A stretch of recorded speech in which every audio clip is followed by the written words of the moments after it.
No filmmaker has built more hype and delivered less payoff than J.J. Abrams. He was once hailed as the saviour of sagging franchises and was seen as the spiritual successor to Steven Spielberg. J.J. Abrams was the golden boy of Hollywood storytelling. He was charming, he was arguably clever, and brimming with ideas that he had no intention of ever finishing. He built his career on cliffhangers, nostalgia, and mysteries that promised revelations but only delivered frustrations. His career is a cautionary tale in how to hook audiences with vague premises, inflated stakes, and half-formed mysteries, only to vanish when it's time to deliver answers, payoff, or anything resembling narrative discipline. J.J. Abrams didn't just lose the plot, he routinely abandoned it mid-sentence, distracted by the next shiny reboot. This isn't merely the story of a filmmaker who ran out of ideas. It's a case study in how modern storytelling collapses when lens flares, mystery boxes,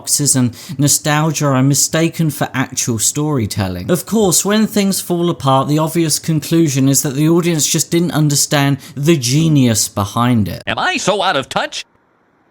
No, it's the children who are wrong. J.J. Abrams' early career seems innocent enough. He introduced himself through the college drama Felicity, a series which is essentially about this woman's journey through questionable hairstyle decisions. Right.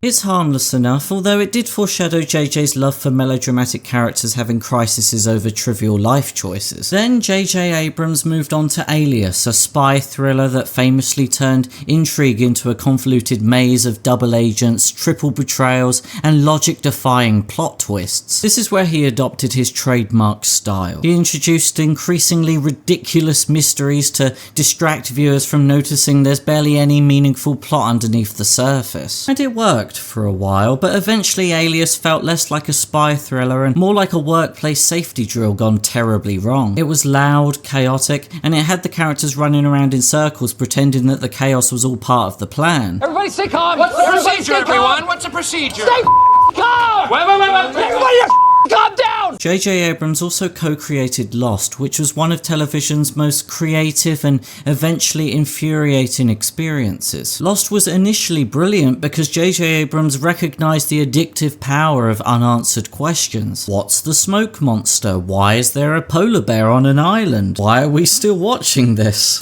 The problem, however, is that Abrams made mysteries without an end point. He loved asking questions, but showed absolutely no interest in answering them. He proudly called this his mystery box method, as though explicitly bragging about storytelling laziness. Audiences found themselves in a long-term relationship with a show that repeatedly promised payoff, but never delivered on it. While J.J. technically wasn't directly responsible for the show's famously divisive finale, the series did reveal his signature move, which was bamboozle the audience with some new mysteries, then bolt for the exit the moment those same viewers start connecting the dots and saying, wait, we were promised answers!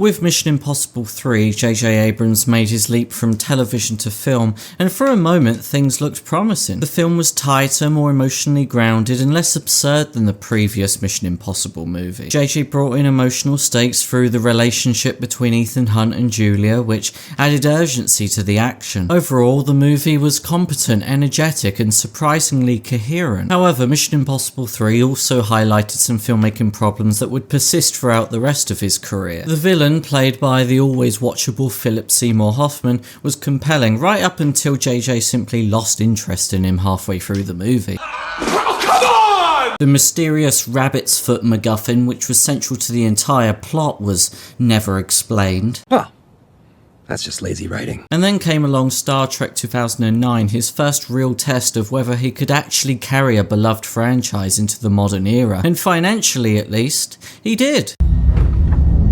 Impossible. The reboot was energetic, slick, snappy, and well cast. Chris Pine brought a lot of charm to Captain Kirk. Zachary Quinto's Spock was cold on the outside, but surprisingly emotional underneath. And Carl Urban's take on Bones felt like something that came straight out of the original series. But underneath all the gloss and the visuals, the film made some questionable choices. Out the window went the thoughtful sci-fi and deeper ideas the series was known for, and focused instead on big action scenes and a messy time travel plot. The story leaned heavily heavily on a confusing black hole revenge setup, mainly so JJ could wipe the slate clean and do whatever he wanted with the franchise. And to make matters worse, JJ thought it would be a good idea to tell the fans that he was never really a Star Trek fan anyway. Not too sure that was a clever move. JJ's career hit peak Steven Spielberg imitation with Super 8 2011, a movie that was charming on the surface but not really all that creative. Watching it was like seeing someone copy Steven Spielberg's homework and hoping no one would catch on. Thought we wouldn't notice, but we did.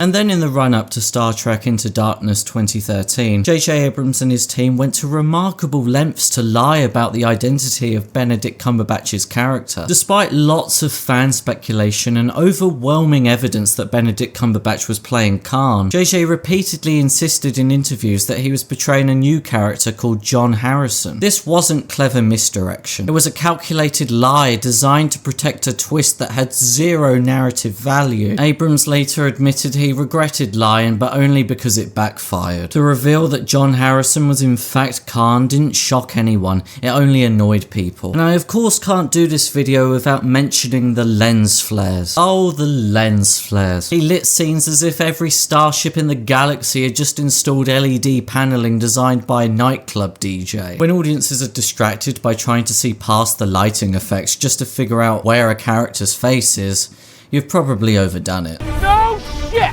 And finally, J.J. Abrams turned his sights onto the Star Wars franchise. This is where all his worst filmmaking habits, his addiction to mystery for mystery's sake, his obsession with style over structure, and his preference for nostalgia instead of coming up with something new, unloaded like a firework display in a library, loud, over the top, and ultimately destructive to anything of substance. The Force Awakens was a remix of A New Hope. It was a meticulously calculated nostalgia algorithm, engineered to please focus groups and middle-aged fans who wanted to relive their youth without the burden of a complicated story. It worked critically and commercially for a while. It looked like Star Wars and maybe it even sounded like Star Wars. But did it feel like Star Wars? No. J.J. Abrams installed a ticking time bomb within The Force Awakens. He introduced multiple mystery boxes, Snoke, Rey's parents, Luke's exile, with no real plan for where that would all go. He assumed that the next director would just take care of all of that. By the time The Rise of Skywalker rolled around in 2019, Disney's Star Wars sequel trilogy had pretty much already been destroyed. If The Force Awakens brought the franchise to its knees with safe nostalgia, shallow mystery boxes, and no clear direction, then The Last Jedi cut off its head, booted it into Kingdom Come, and blew it up for good measure. Rian Johnson's film was bold in some places and narratively reckless in others, subverting expectations not because it made sense, but because it would annoy the most people. The Last Jedi challenged Star Wars mythology, subverted expectations, and perhaps most offensively to J.J. Abrams, opened several of his mystery boxes and found nothing inside. Snoke was abruptly killed, Rey's parents were nobodies, and Luke Skywalker was portrayed as a bitter and depressed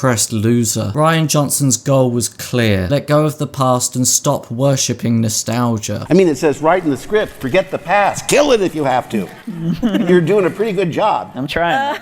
So when JJ returned to finish the trilogy with The Rise of Skywalker, he went into a full-blown creative panic. He reverted to the only things that he knew: nostalgia, mystery boxes, and pacing so quick and so relentless that you don't have time to realise none of it makes any sense. The film stampedes through plot points, flinging new concepts at the audience left, right and centre. There's no time for character development, no time to explore anything, just a frantic sprint towards the finish line, tripping over loose plot threads and abandoned character arcs along the way. Nothing summarises JJ's approach to writing more than this single ridiculous line: somehow Palpatine returned. J.J. Abrams isn't a storyteller, he's an illusionist. He's brilliant at getting your attention, yet consistently unable or unwilling to deliver substance beneath the spectacle. His career stands as a clear warning. Mysteries are meaningless if you never planned the answers. In the end, he didn't reinvent storytelling, he avoided it. And the movie companies he worked for learned the hard way that audiences will only tolerate unanswered questions for a limited time before realising that the magician never had any tricks to begin with. And that's the blunt truth of it.